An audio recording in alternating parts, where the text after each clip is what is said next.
Hello, listeners. I'm Timstradamus, and it's Monday. And with me, as always, is my talented and beautiful co-hostess, Voyse. Good morning, Timstradamus, and welcome all listeners to Monday. Park your broom and sit for a spell. I've got some juicy tales to tell. Oh, that was clean. You like it? Yeah. Yes. Voyse and I enjoy reading and talking about stories from the internet that are interesting, funny, and dramatic. Because of our love of stories, we've come together and created this channel to share with you those experiences. And hopefully give you some food for that. Well, why don't we get right into the stories while I enjoy my morning cup of brew. What did you make today? I made for you my version of a pumpkin tea latte. Essentially, it has black tea in it. I've put spices of nutmeg, cinnamon, cloves, and allspice. Or if you'd like to make things easy, you really can just use pumpkin spice. It smells really good. I added a little bit of almond creamer. Oh, wow. Yeah, that's really good. You made another one that's like fall in a cup. That's right. Woo. I brought the pumpkin for us. It's definitely a 5 out of 5. It's to help with the cool weather we've been enjoying. Hopefully it keeps up. Hopefully. If you'd like to try this tea, Voyse's recipes are on our Patreon, which is in the description below. I did it. You did it. It's like the 10th take. Listeners, you have no idea how many times he's tried to say this without stuttering. Okay. Let's move on. Are you ready, Voyse? Oh, yes. For any listeners wanting to follow along, all story links are in the description below. For our first story. Am I the a-hole for excluding a friend from my meals out because they won't share food and ruin the vibe? I love food, love cooking, love to have gatherings and go out and about. It's just part of who I am, and I tend to have friends with very similar leanings. I also don't date people who have food issues, get upset about sharing food, etc. If you're offended by the idea of me grabbing a few fries from your plate, I completely respect that and won't do it. I just also won't go out of my way to hang out with you, because that is not the energy I like to be around. A few months ago, I invited some friends out, including Jen. She just moved back after years away, and others knew her from back then. We went to a place with lots of small plates, some big entrees, and an all-together sharing vibe. I absolutely love it, and so do my friends. We all discussed what we were getting, who would get what, so we could try what we wanted to try, and Jen just sat back quietly. I asked her what she would be getting, and she said a pasta dish. I said, that sounds great. I'd love to try a bite. And she made a sour face and said, no, this is my meal. If you want to try it, get your own. I quickly said that I understood and left it alone. Like I said, I completely respect it. She didn't want to try anything and was rather guarded the entire night, despite friends trying to bring her into the conversation. Well, this past weekend, I had another outing with friends. We went to another sharing-centric place, so I just decided to not invite her. Unfortunately, when she found out, she told me that I was giving mean girl energy and that she shouldn't have to be open to sharing food to be invited.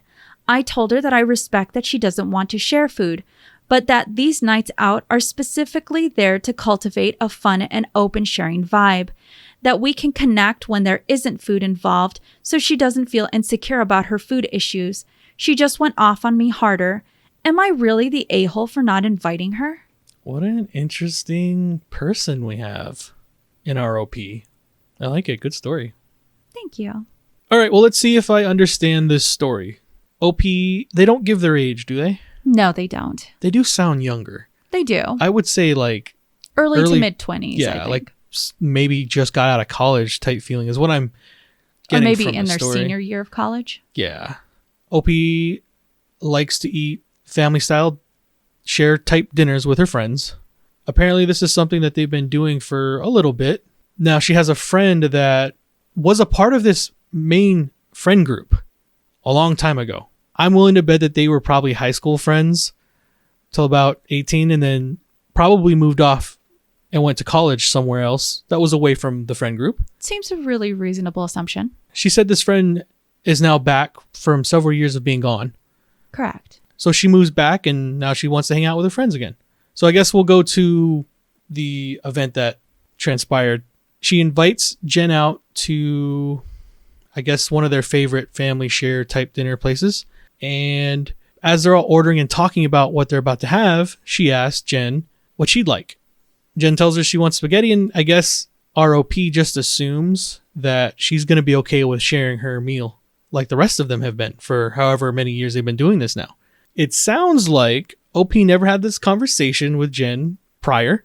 Assuming someone's going to want to share their food with you, probably not a good thing. I also don't like that she sits there and will quantify her wanting to be in a friendship with you based off of whether or not you like her picking food off of your plate. That is really weird. How Yes. shallow is that of you to do to someone? That if I don't like you putting your hands where my food is, that you're already going to exclude me from something? Is that really how you go about picking friends? I mean, I guess you're allowed to have whatever filters you want with friendship and people, but that's an odd one. I've never heard of that before. Anyway, the friend has I guess she says a contorted face when she asks her, could she have some? After that little back and forth was reserved and quiet for the rest of the evening. And I guess from this point on, ROP has a opinion about her that she's no longer fitting the vibe of their friend group. The friend group that they all belong in. I like how one person can sit there and for a whole group of people tell them that this person does not belong in there anymore. Oh, that's very true. That's really weird. That's not how friend groups normally work. It does sound like mean girl energy. Yes, it's normally a voting type situation. If someone's in or out, not one person making the call for everyone. They don't say how many people are in this friend group, right? No. But I have to imagine it's probably 3, 4, 5, 6 people maybe Possibly. that have been friends for a minute. This isn't talking about someone new coming into the group that didn't fit the vibe. We're talking about someone you've all been friends with that is coming back from college or service or whatever they were doing. They're now back. And now you're excluding them over not wanting to share their plate of spaghetti. I find that so ridiculous. So that event happens. I guess a little bit of time passes and they're having another get together, meal, family type situation at another restaurant. It's at this point that ROP excludes Jen. I'm not sure if she ever asked her friend group if that was okay, but she excludes her based off of the facts that we just already talked about. I don't think so, because all that she says is, I just decided to not invite her. See, there's that. You're right. The mean girl mentality that she's got going on. She made those decisions for the entire group. That sucks. You don't sound like a very kind person. I guess I'll say it like this. OP, you're definitely the a-hole. I don't like that you ostracized your friend based off of some really lame parameters that you set. I hope that your friend group talks to you about it though. But it does sound like you kind of call the shots for them. So that sucks. Well, the consensus was our OP is an a-hole. And for the few that actually said that she was not an a-hole, they said that it doesn't seem like a lot of people understand the Ethiopian style of sharing food. I have to agree with the consensus on this is she really is the a-hole, simply because you're excluding a lifelong friend. Well, that's the biggest difference is it's not someone that they just invited to see if they fit the vibe check. This is someone that they've already been friends with. And the only reason why they weren't hanging out was because she wasn't living there right now. Now that she's back, I don't understand why you would go ahead and then ostracize her because of her not wanting to share food. I think the aha moment that I got after reading a lot of our commenters inside of this thread was, you're not losing anything by not taking anything from her plate. Yeah. Because your friend group was already sharing and she wasn't taking anything from anybody else. She was simply eating from her own plate. She was fine with that. Would it be any different if she was just not there versus being there? You're just enjoying her company at that point. Well, that leads me to another question. Did our OP have a problem with Jen? Because it sounds like that's such a small thing to ostracize someone for. Are there other things? Are we talking about, is there a jealousy problem between OP and her? Because you're right. That's exclude the food sharing. It's company. That's something that you guys shared in common for a long time because you are a friend group. So why was it so easy to then exclude her for something so superficial? I wish I could answer that. There's got to be more to that. There probably is. If anything, I found it funny in our comment section when one person actually said, "How is it that you would share a pasta dish?" And another commenter said she would use her nasty used fork and twirl it in her plate. Vibe check. Either way, personally, I find her excuse to be very flimsy. You're saying that you invited her back after she'd been gone for so many years into a friend group that she had already kept in contact with other people. And you essentially just ostracized her away from it because she doesn't fit your parameters. Of wanting to share off of her plate. That's why I say there's more to that relationship than we know. But the fact that the friend group is allowing her to do that from the group, that's a no-no. It shows that she's got more pull in that group than... A lot of control. Well, let's go ahead and leave the food sharing behind and hit the gym. Let's go. For our next story. Am I the a-hole for asking a girl at the gym to delete her video? Earlier today, I, 22 male, was doing a typical workout at my local commercial gym. I was about halfway through. I do not wear headphones while working out and generally stare at either my feet or one of the big digital clocks while doing my reps. I also do not keep my phone on me. I have my workouts kept in a little notebook. At this particular gym, I do not have any gym friends that I interact with whatsoever. Anyways, it was busier than usual today, and a girl around my age or younger was there with her friend. They were recording each other doing their respective workouts with what seemed like every set. I thought it was a bit excessive, but I didn't care because at the time they were on the opposite side of the weight room. However, when I moved over to their side to use the leg extension machines, I became much more aware of where their phones were pointing. I saw a few other people working out who seemed to be aware of this as well. On my third set of leg extensions, my eyes were shut with a pained face. You know how it is. When I finished and opened my eyes, one girl was doing lat pull-downs directly opposite to me. Her friend was recording her front side, and I could see I was most definitely in the frame, no more than 10 feet away. This really bothered me since I only want privacy while I'm working out. Is that unreasonable? So I stood up, waited till the one girl finished her pull-downs, then calmly said to the girl holding the phone, "Excuse me, can you please delete that video? I am in it and I don't want to be in it." They both looked at me like I was from outer space. To be fair, I was covered in sweat and probably very red, but still. Then the girl who recorded the video tried to tell me I wasn't in it. I said I didn't believe her because I could very clearly see the camera. The girl who was being recorded then said, "Don't be weird, dude."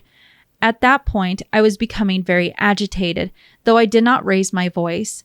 I just asked again, "Please delete the video. I don't want to be on your video." The girl who recorded it then said, "Fine, I will." Made a few taps on her phone. I couldn't see the screen, so I have no idea if she deleted it or not. Before walking away, I said they shouldn't record people without their permission, especially in a gym.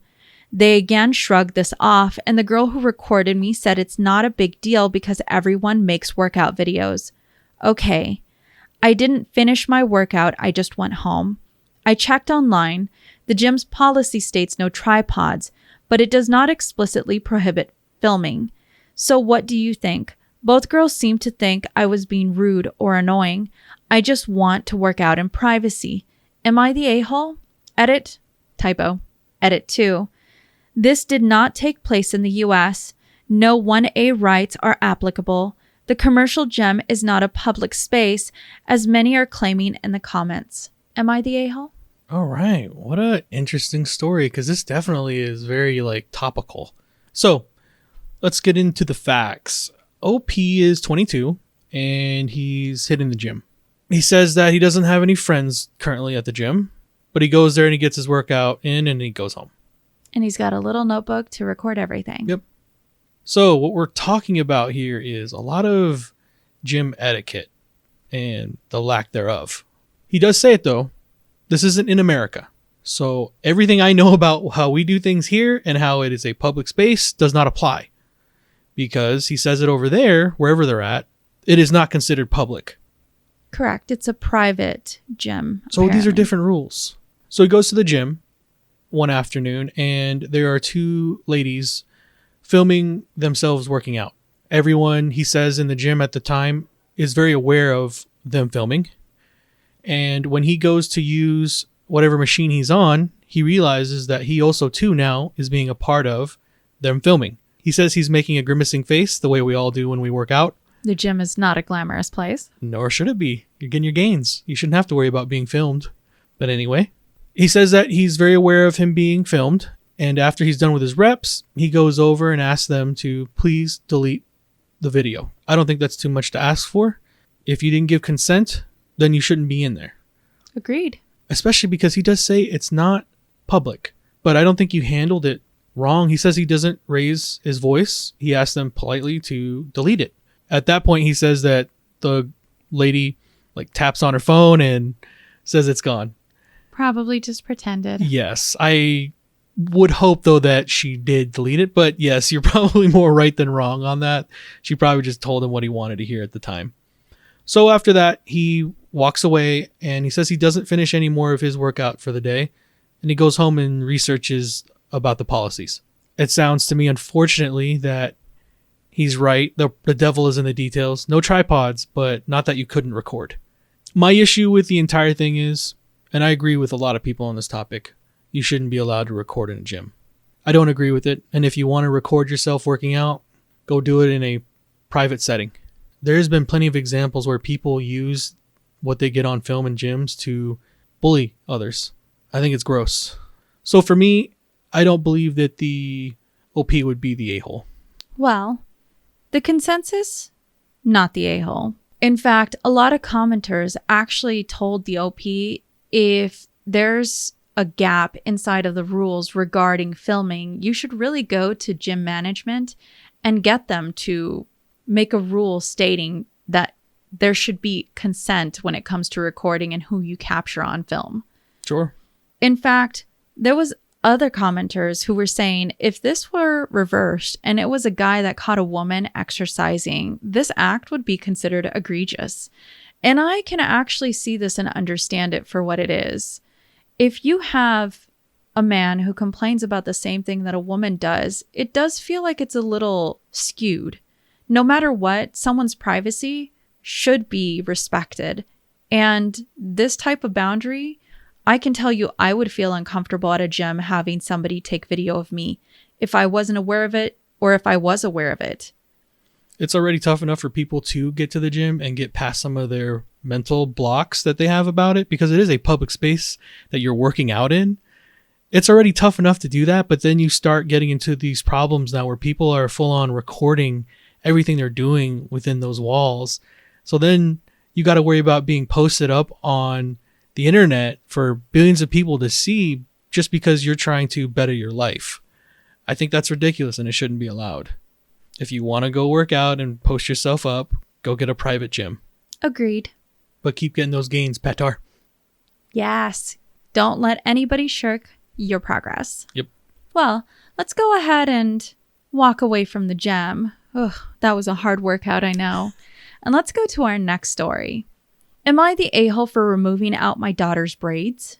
I, 52 female, have 2 children. Alia, 16 female, and Melanie, 18 female.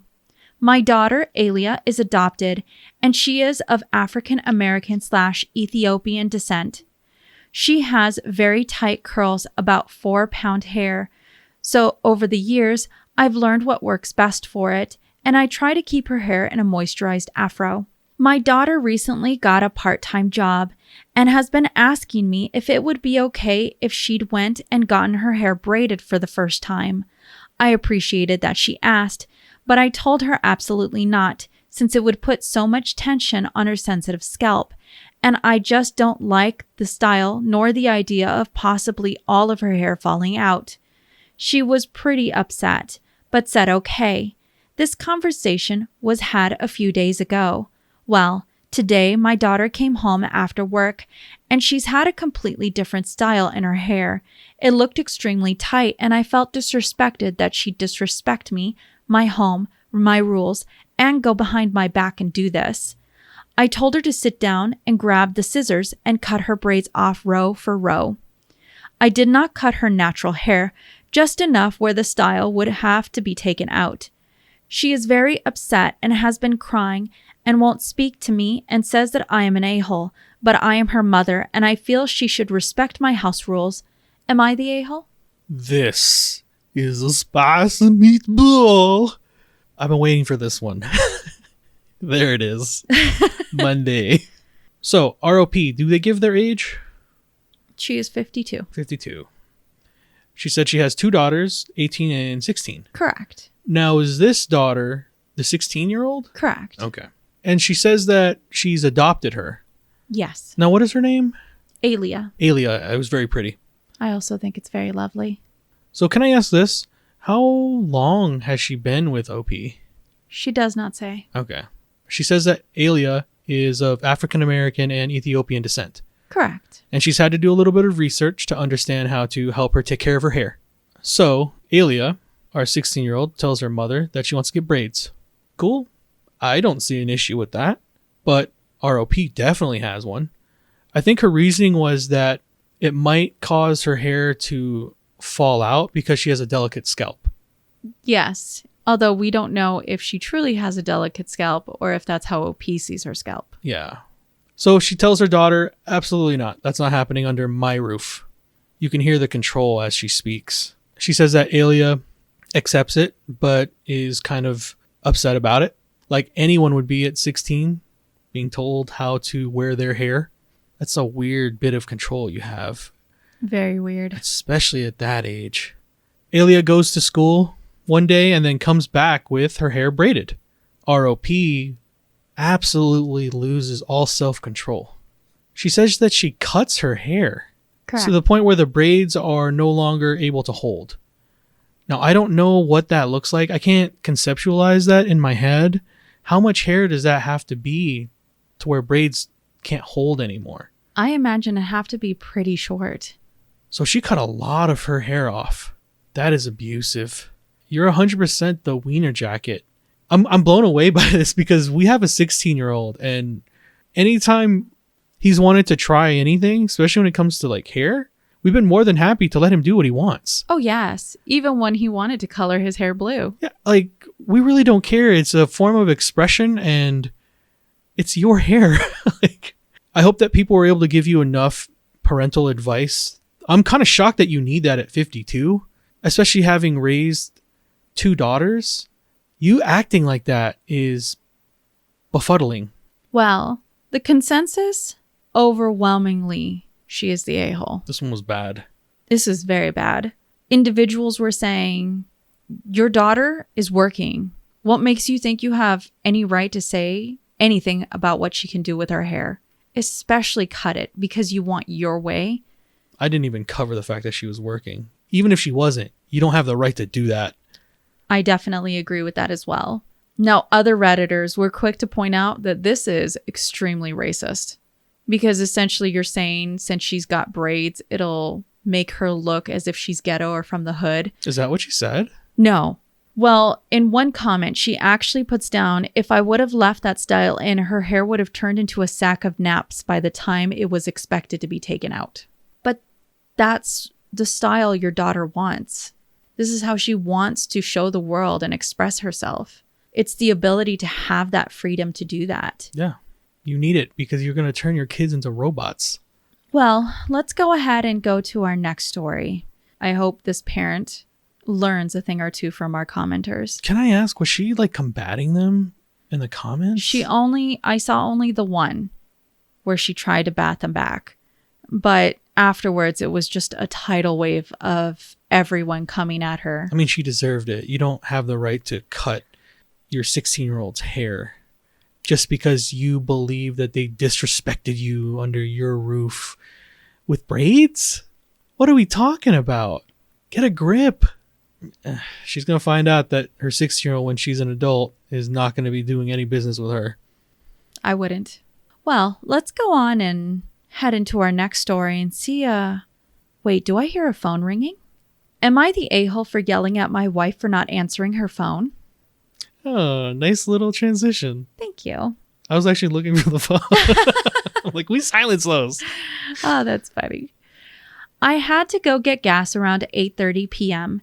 and my car died because my fuel pump died. My wife was at home trying to get some sleep for work the next day. I called her multiple times, around 30 times total, as I was freaking out, and she didn't answer me. I called the tow truck and walked home about 2 blocks. When I got home, I woke her up so we could take her car back to meet the tow truck driver, but I went off on her after finding out she had her phone on vibrate. She is now pissed off at me for yelling at her and yelled at me to never speak to her like that again. An example: why didn't you answer your phone? I called you over 30 times because my car died and you never answered. After checking her phone and realizing it was on vibrate, why is your phone on vibrate? You needed to turn your ringer on. I needed your help. So Reddit, am I the a-hole? All right. So let's gather the facts here. OP, does he say his age? No. Okay. So our OP is heading towards the gas station when his car dies. What exactly was of again? He didn't run out of gas. His fuel pump died. Okay. And this is at 8:30 at night. Now he says his car dies about 2 blocks away from his home? Correct. Okay. So that's a quick little walk. 5 minutes away from home kind of situation. Maybe less. Yes. So he begins to call his wife frantically. He says about 30 times to tell her that the car broke down. He calls a tow truck, and I'm not sure after maybe like the first or second call, if they don't pick up, only being 2 blocks away, you could have just walked and avoided the next 28 subsequent calls. That would make sense. Maybe too much for our OP. Especially if you know your wife is trying to sleep. That's exactly what he says. So after about 30 calls, he walks home because I think he said he's trying to get his wife's car and then meet the tow truck before he gets there. Correct. So he gets home after walking the whole 2 blocks. So many blocks. Both ways uphill. Oh my goodness. Because that's the way he's making it sound, how inconvenienced he was. He proceeds to blow up on her. I'm certain there was yelling about how she should have had her ringer on when she's trying to get sleep. Does he ever say what her occupation is? No. Okay. I guess that wouldn't even matter anyway. No one would like to be woken up like that. Never. There's a reason why she has it on vibrate. Because she's trying to sleep. That's it. That's the answer to the conundrum he's posing. So I guess what I'm trying to say, OP, in all the universes, in every scenario, you're a gigantic a-hole. There's never a good reason to yell at someone, especially in that situation. That's your wife. It wasn't like she was purposely ignoring you. You gave us the facts. She needed sleep. It was on vibrate. That should have been the end of it. Well, the consensus was he's definitely the a-hole. In fact, there were so many Redditors that kept pointing out 2 blocks? It's 2 blocks, man. It's 2 blocks. Now, he did give us a small update. Oh. He put update. I apologized and we talked it out. Oh, good. Hey. And then he promptly deleted it. Hey, at least it sounds like he saw the feedback. Hey, that makes me feel good about it. 2 blocks. That'll be his new nickname. His 2 nickname blocks. forever on the internet. Well, let's go on to our very last story, and I can't wait to hear your thoughts on this one. Am I the a-hole spouse with away time allowance? Interesting title. This is a throwaway account to preserve my/our anonymity. I, male 43, have been married to my wife, female 44, for almost 20 years, and we have had 2 kids together. They are elementary school aged and very well behaved good kids. I am an introvert and a lawyer. She is an extrovert, psychologist. We have very different hobbies as individuals. On my 40th birthday, I had an opportunity to scratch a big thing off my bucket list in life, to go on an elk hunting trip. It was going to be a 4-day trip with my brother-in-law and best friend. As I was planning the details out, my wife made it known that she did not want me to go. She didn't give me any specific reasons other than that she just didn't want me gone. I tried to talk to her about it, and we spent hours going back and forth on the topic until I couldn't take it any more and said, I am going on this trip whether you want me to or not. She has never forgiven or forgotten those words. It really offended her badly. Fast forward to now. This is a continuing source of tension. Anytime I want to be apart from her, it seems like she freaks out. It can be a day, a weekend, at a work conference, whatever. I have never been unfaithful nor cheated on her, so that is not the issue at all. Last year, I got an email that flights to Tokyo, Japan were $500. This was another thing on my bucket list to do in life. I'm not getting any younger, and I told my wife that I really wanted to snag this deal and go solo to Japan. It was a tug-of-war conversation that went on for days. Eventually, I booked a 7-day trip out to Japan. Before I left, she said, "You better enjoy every minute of this trip because you'll never be able to do this again." Rather than confront or fight, I just let those words linger. After that trip, we had more fights about the same stuff, about how she doesn't want me gone, how she fears that I might like being gone more than being home and never come back home. I tried to reassure her that that is not the case, and that I do need some alone time. I need adventures on my own sometimes, stuff I can't drag my whole family along to do, like crowded buses in Tokyo or shooting rifles at elk. So she gave me an allowance, 14 days a year. That's my solo time allowance. I took the deal because it was better than never again can you travel. However, now I am growing resentful because she is literally counting days and keeping track. I feel trapped. I feel suffocated. I don't know how to deal with this and keep our relationship healthy. For any of you who say to get a divorce, no, that's not something I want. For those who say to get in couples counseling, we have. Things got gnarly and the therapist took my side, then recused herself. Quit. Am I the a-hole if I said I am not okay with having time allowance? That I need to be free to do things in life as they arise, to live life to the fullest? Wow. This is a meatball spaghetti plate. All right, well, let's jump into this because there is a lot of layers in this story. It's very nuanced. OP is 43, and he's a lawyer. Correct. An introverted lawyer. Introverted lawyer.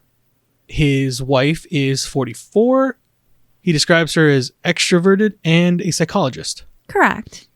Now, they have 2 children. He doesn't say their age exactly, but they're in elementary-ish. Correct. So we're talking like 10 and under. He says that about 3 years ago, this event happened that has kind of permeated throughout the relationship ever since. He gets invited to a elk hunting event with his brother-in-law and his best friend. He tells us that that's one of the things on his bucket list. He goes to his wife and she tells him, no, that's not going to happen. And his rebuttal back is, whether you like it or not, I'm going on that trip. Correct. So he proceeds to go on the trip. And I guess from that point on, this is where all of their problems for the last 3+ years now have been happening. Very unhealthy that you guys weren't able to work through that.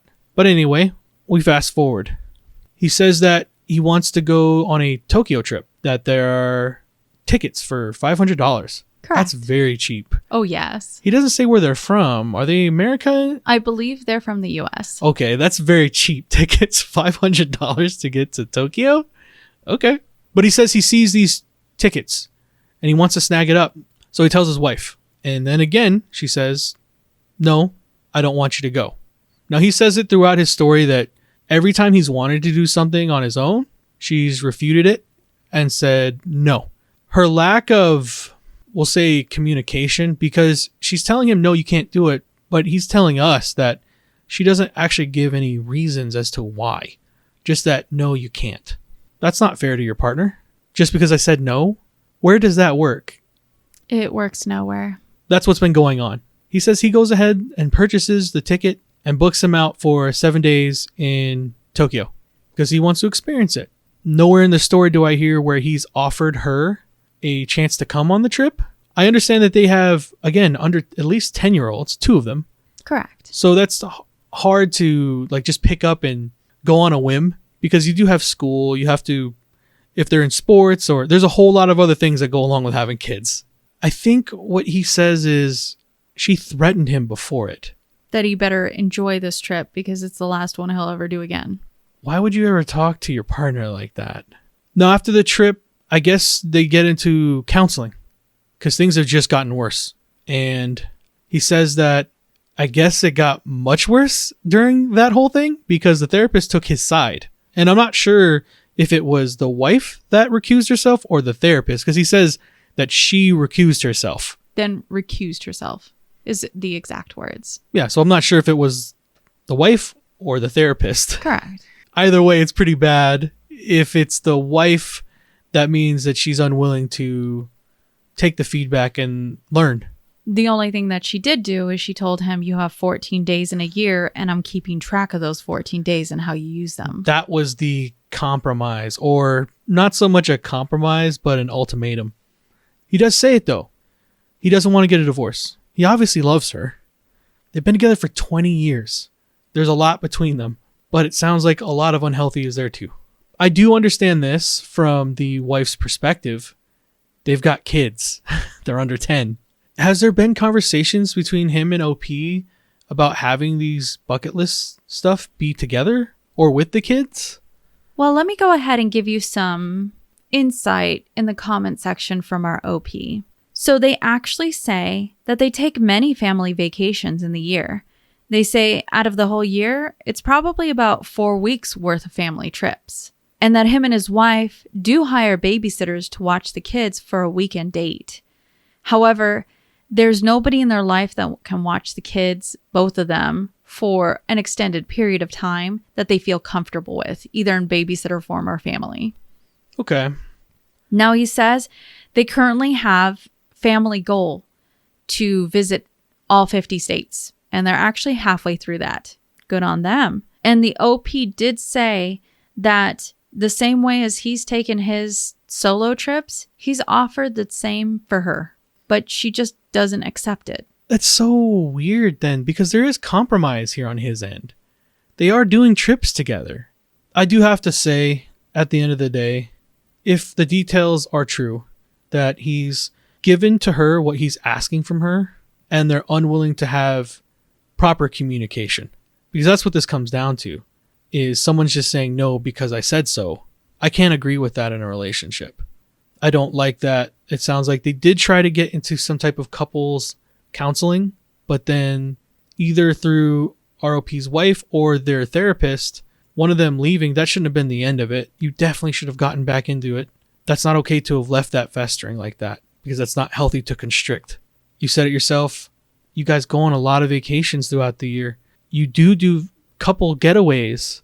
So I'm wondering why the request of being alone for a little bit is such a big deal. I think for your wife not having those compromises with you, and for you, every time you heard it, to just go ahead and do what you wanted to do, you've both created a very unhealthy environment. So of course you're going to have these type of problems. At the end of the day, I do believe that everyone's the a-hole in this situation. But you definitely need to go get yourselves back into some type of counseling, because it sounds like this is only going to get worse. Well, the consensus seemed to roll along the lines of our OPs generally the a-hole here. Now, there were some split sections that actually put out where not the a-hole, everybody's allowed to have their alone time and everyone sucks here because both sides seems to be lacking when it comes to their relationship. However, let me go ahead and provide one of his comments that I feel is very eye-opening, in my opinion, in regards to what he's currently going through. Our OP says, I do feel like I'm an a-hole. I also feel like I am in the infamous midlife crisis phase of life. Got married very young, before I even knew myself. Now here I am in an existential tug of war of self-centeredness versus love for family. I know it's not objectively true or right, but the two sides of myself feel like oil and water that don't mix. I know I have a lot to do on myself still. 43 years on this rock. Now let me go ahead and provide my own viewpoint regarding this, because it is so nuanced and everybody's got a different way of looking and providing their insights. I feel like somewhere along the way, his wife no longer feels secure in their marriage. doesn't feel so secure that she's afraid of him abandoning them. Now, I'm not sure how he's phrased things. I'm not sure how he's come back from trips. Does he not tell her that he misses her? That he doesn't miss his children? I wish I could honestly say for sure in that regards. What I do hear is a lot of me in all of it. He needs time for himself. He's an introvert. He wants to go on these trips. He's got a bucket list. And he does offer things to her in the comment section. He says it, but it doesn't feel like it was a forethought into the post. More of just a piece that he's added for the commenters. Well, can I ask this then? He says they go on many family trips throughout the year, and then they go on couples trips. Why isn't that enough? Why would he still be labeled the a-hole completely? They're both at fault, I believe here, but for him to solely be the a-hole, I don't understand where, if he's already given that, and they do that on a yearly basis. This isn't like a once in a blue moon type situation where he takes his wife and kids on vacation. He says they're doing it multiple times in the year, and they're still doing couples things on the weekends. How is that still not enough that she also put a stipulation on things that he wants to do by himself? Is that fair? So I suppose here I have to go ahead and think of it as the way that I understand. You work, you come home, you deal with the children. You do go on dates. I can't imagine it's every weekend, but every few weekends. You do your family events together, but it doesn't truly feel like it's you spending time reflecting on yourself. He says he feels like he got married too young and that he's trying to find himself. And the way that I see this coming in is it's two people who have very different priorities in their life. Well, they've grown and they've changed. But they're changing apart from each other. That's what happens with people that are in relationships. Where I think our OP's wife is wanting a bond that's stronger to do things together, because as they're aging, they're getting older. She wants to create more memories, even if it's just of the two of them, and he wants to be apart. It sounds like he's trying to live a youth of single. Well, he says that they got married in their 20s, and that can, if you do it too soon, that can rob you of an identity. I can agree with that. And he sounds like he's trying to find it. But like I said, they're doing all the other things together. But doing all the other things, does she truly feel like he's a part of it, or that he's doing it because he has to? Well, that would be a question that they have to ask themselves. I guess I'll say it like this, because I agree with you. People change throughout a relationship. Even when you're not in a relationship, you are an entirely different person from when you are 20, from when you're like 25. There's a large gap between when you're 20 and you're 30. Now think about it when you're 20 and then who you are in your 40s. There's a large gap. You've changed. And you're right. It sounds like they've changed in different directions. I also have to point out their professions. Our OP is a lawyer lawyers are very tricky when it comes to wording a lot of things. First and foremost, that's what they're best at. They're best at winning arguments, which is why they're lawyers. And then you have his wife, who is a psychologist, who probably knows the inner psyche, either how she's feeling, her insecurities or worries, and what she potentially sees when she looks at her husband and how he reacts and how he seems to be reaching for something that's not his family. I think those two things in their lives are another reason why all their issues are becoming worse. It sounds like there's no trust. No. Actually, you're very right. It sounds like it's lacking in that trust in their relationship. So here comes another food for thought. You have heard emotional cheating. Sure. That doesn't have to happen with a person. Well, that goes back to him trying to figure out who he is, but not going about it the healthy and right way, especially when you do have a family. Just because you're trying to figure out who you are doesn't mean you get to make your wife and your kids feel abandoned. Because I feel like that's where she's trying to get at, but even she's going about it a wrong way as well. You can't say no and not give reasons. Unless she's given reasons, or unless he's not giving us the proper reasons. And that might be.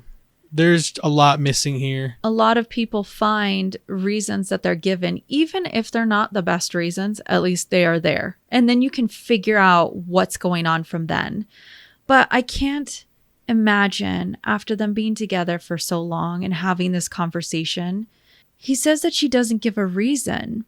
But yet when he comes back from the trip, she clearly says, I feel like you enjoy being more away from the family than with us. I have to wonder if that has always been her reason and she said it, but he doesn't accept it as her reason. Well, then let me say this. If that truly is the case, do you think by choke holding him into not letting him do what he wants is going to save the marriage?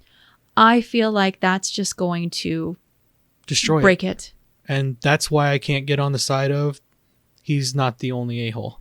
Because she's not helping it either. I agree with that. So they definitely have some work to do. They've been in that relationship far too long to be at the communication level that they're at. I understand the whole wanting to stay together, but to do it at the cost of your mental health and reasoning, not good. Agreed. I guess in this case, it's so nuanced. There really is no right answer. They really have to figure it out for themselves. If they keep going on this trajectory, I can't imagine that their marriage is going to last very much longer because clearly their foundations are cracking pretty quickly. They've changed and they didn't change together. And that's what happens in a lot of relationships. You get into them with someone, but by the time you get to the end of the first road, they're a completely different person and values and wants change. And that's just what happens in life.